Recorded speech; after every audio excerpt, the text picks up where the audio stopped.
I had a question about real estate.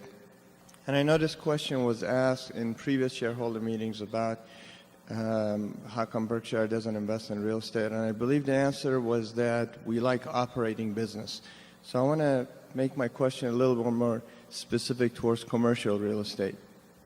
So considering the characteristics of larger size commercial real estate investments like REITs that can have the behavior and financial returns of an operating business, why not invest in real estate?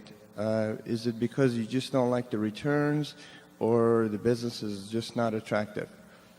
Yeah, well, Charlie got a start in real estate, right, Charlie? Yeah, I would say, number one, that in a corporation like Berkshire that's taxable under subchapter C of the Internal Revenue Code, owning real estate is grossly disadvantaged compared to owning it directly by individuals such as yourself. That's number one. And number two, investment real estate is having bubble valuation problems of its own right now. All my rich friends who own real estate are selling their worst properties, and they're getting bids that come in higher than their highest expectations, and people are competing to take these things off their hands. I do not find it exciting, and it certainly doesn't fit Berkshire. Name me a lot of C corporations that have been passive holders in real estate and have done well over a whole lot of years. It's almost a null class.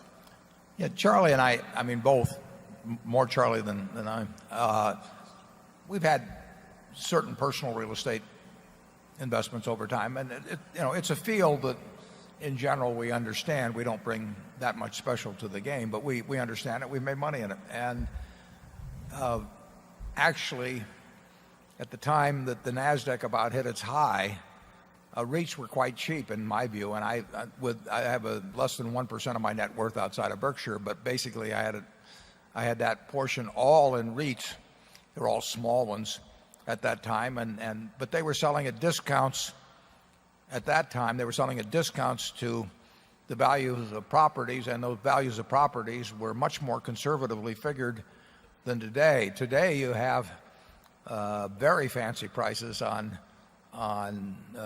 real estate, and on top of that, you have the REITs often selling at a premium to those. So I regard REITs as quite unattractive now, certainly compared to 5 or 6 years ago. But that's a group of securities. That's for an individual, you regard them as unattractive. Yeah. And for a corporation, that much more so. Yeah, right. The situation's changed dramatically from 5 or 6 years ago. I mean, the stock market, in many respects, from the 1999-2000 period is down significantly. REITs are up significantly. REITs were very unpopular 5 or 6 years ago. Now they're popular, and it's better to pay attention to something that is being scorned than something that's being championed. And there's really been a big change in the REIT situation in the last 5 or 6 years. And the REITs have phony accounting. Otherwise, we love them. Yeah. You don't want to bring up anything in these meetings. Number 9.